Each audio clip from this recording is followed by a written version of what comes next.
نحمده ونصلي على رسوله الكريم اما بعد فاعوذ بالله من الشيطان الرجيم بسم الله الرحمن الرحيم هو الذي خلق لكم ما في الارض جميعا ثم استوى الى السماء فسواهن سبع سماوات وهو بكل شيء عليم صدق اللہ العلی العظیم اللہم صلی علی سیدنا و مولانا محمد وعلی آل سیدنا و مولانا محمد وبارک وسلم۔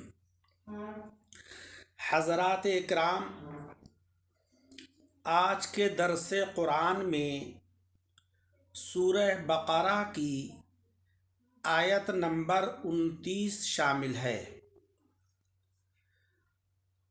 جس کا ترجمہ ہے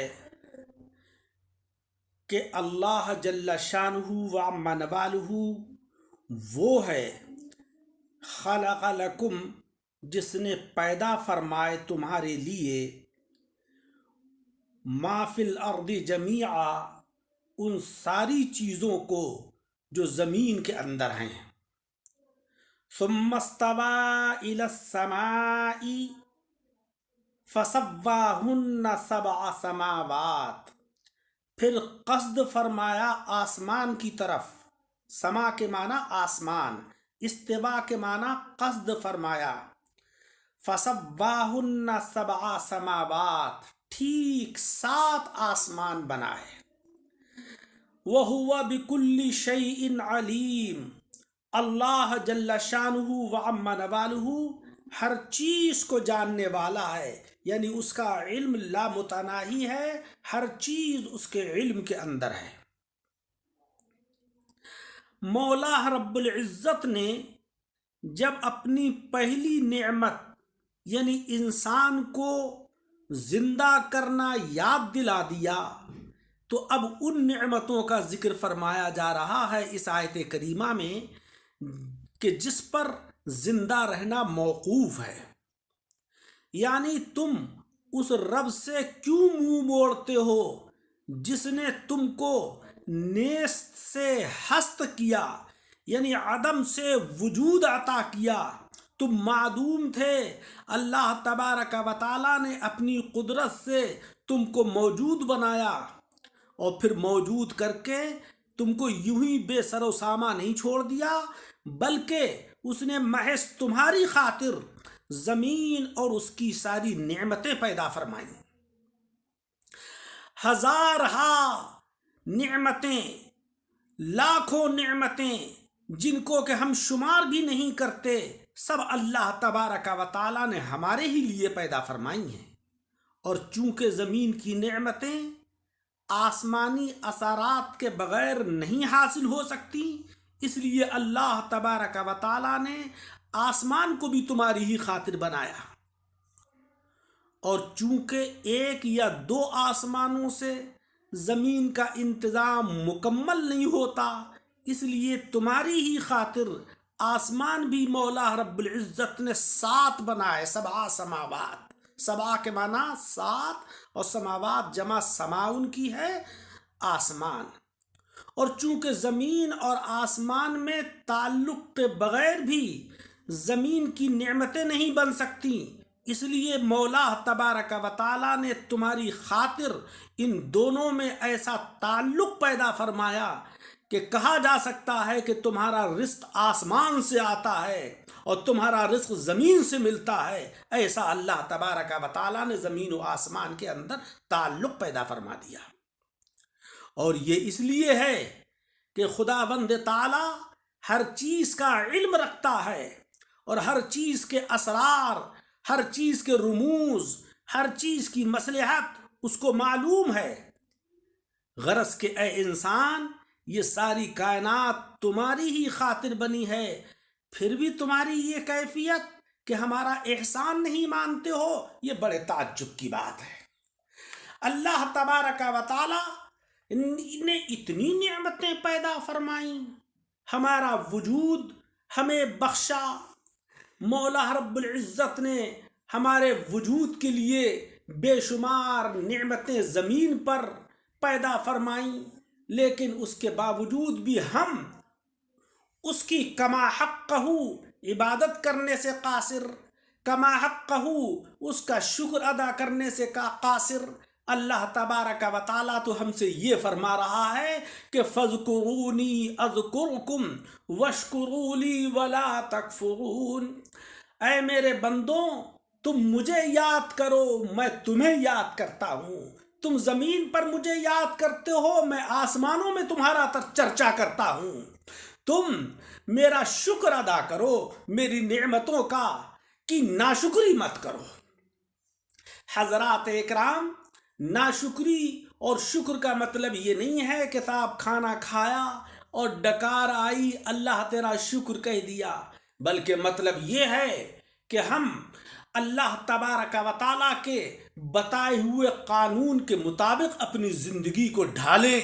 وہ قانون قرآن عظیم، احادیث مبارکہ اور شریعت مطہرہ کی شکل میں ہمارے پاس موجود ہے۔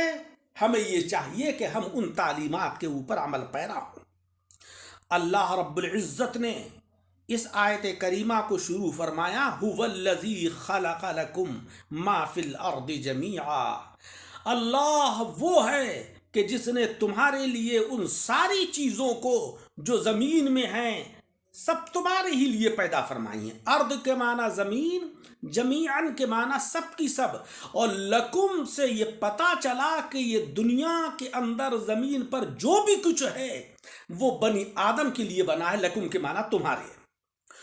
قرآن کریم میں هو الذی کبھی تو اللہ کی رحمت ظاہر کرنے کے لیے ہوتا ہے، کبھی اظہار قدرت کے لیے ہوتا ہے، لیکن یہاں پر دونوں مقصد ہو سکتے ہیں، یعنی اللہ تبارک و تعالی وہ قدرت والا ہے یا اللہ رب العزت وہ رحمت والا ہے۔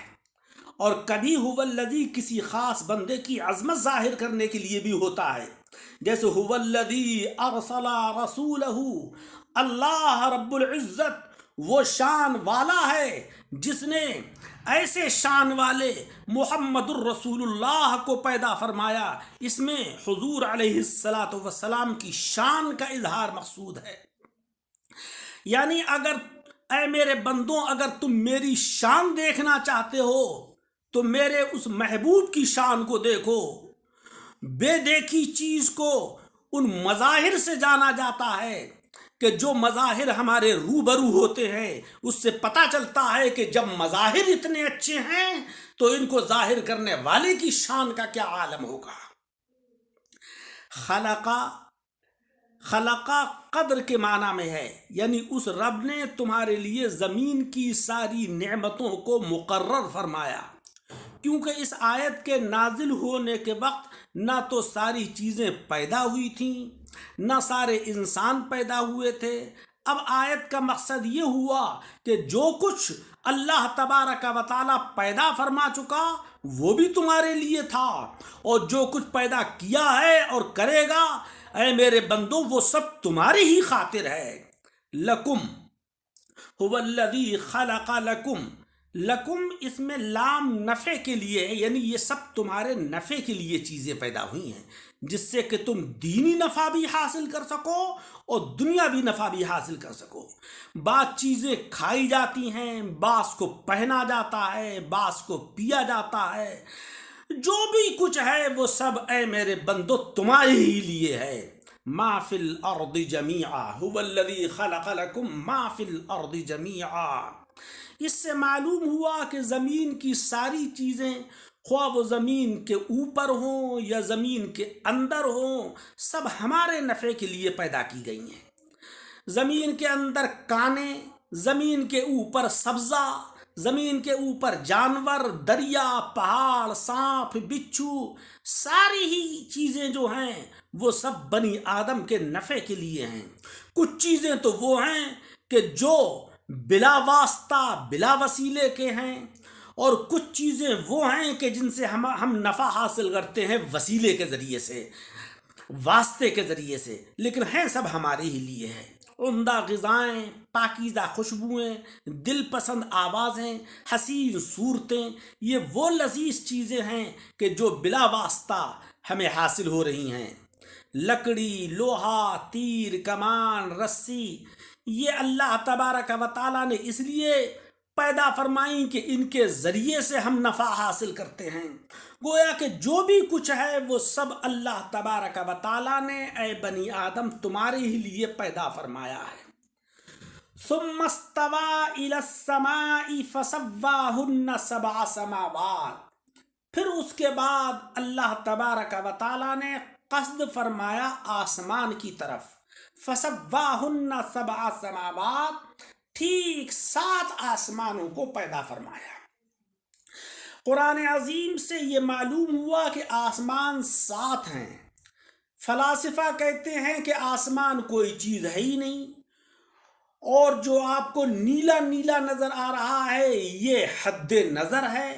بعض فلاسفہ کہتے ہیں کہ آسمانوں کا وجود تو ہے مگر وہ آسمان ایک ہی ہے۔ بعض کہتے ہیں کہ نہیں، آسمان تو چند ہیں مگر وہ پیاز کے چھلکوں کی طرح آپس میں ملے ہوئے ہیں۔ لیکن قرآن عظیم نے ہمیں یہ بتایا کہ 7 سماوات، اللہ تبارک و تعالیٰ نے 7 آسمان پیدا فرمائے، اور پیارے آقا جناب خاتم پیغمبراں صلی اللہ علیہ وسلم فرماتے ہیں کہ ایک آسمان سے دوسرے آسمان تک کی مسافت 500 برس کی ہے۔ تو ہمارا ایمان اور عقیدہ ہے وہ کہ جو اللہ تبارک و تعالیٰ نے فرمایا، اور ہمارا عقیدہ ہے وہ کہ جو پیارے آقا جناب محمد مصطفیٰ صلی اللہ علیہ وسلم نے بیان فرمایا۔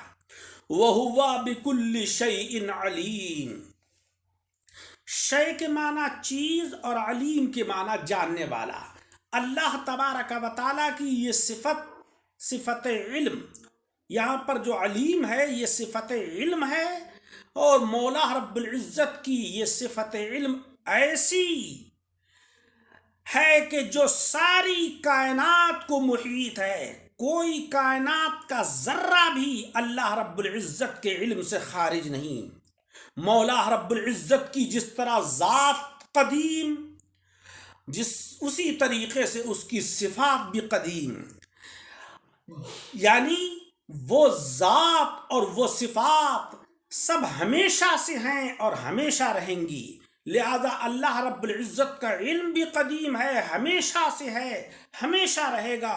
اور کوئی انسان یہ چاہے کہ میں تاریکی کے اندر بیٹھ کر یا زمین دوز کسی کمرے کے اندر رہ کر اللہ کی نافرمانی کر لوں تو شاید بچ جاؤں گا، مولا رب العزت کا فرمان عالی ہے کہ وہ تو تمہارے دلوں کے احوال سے بھی واقف ہے۔ اور قرآن عظیم میں ہے کہ نحن اقرب الیہ من حبل الورید، ہم تو تمہاری شہ رگ سے بھی زیادہ قریب ہیں۔ تمہاری ہر حرکت کو، تمہاری سانس کی آواز کو، تمہارے ہر کیفیت کو ہم دیکھ رہے ہیں، ہر چیز ہمارے علم میں ہے۔ اے میرے بندوں، اگر تم میری اطاعت کرو گے، میرے حبیب علیہ السلام کی تعلیمات کے اوپر عمل کرو گے، میں اس سے بھی واقف ہوں، اور تم میرے اور میرے حبیب کی تعلیمات سے انحراف کرو گے تو وہ بھی میرے علم میں ہے۔ اگر تم اطاعت کرو گے تو تمہارے لیے جنت کی نعمتیں ہیں، نافرمانی کرو گے تو تمہارے لیے سزا ہے۔ حضرت حسان بن ثابت رضی اللہ تعالی عنہ نے فرمایا ہے کہ تعالیت رب الناس عن قول من دعا سواک الہا انت اعلی و امجد۔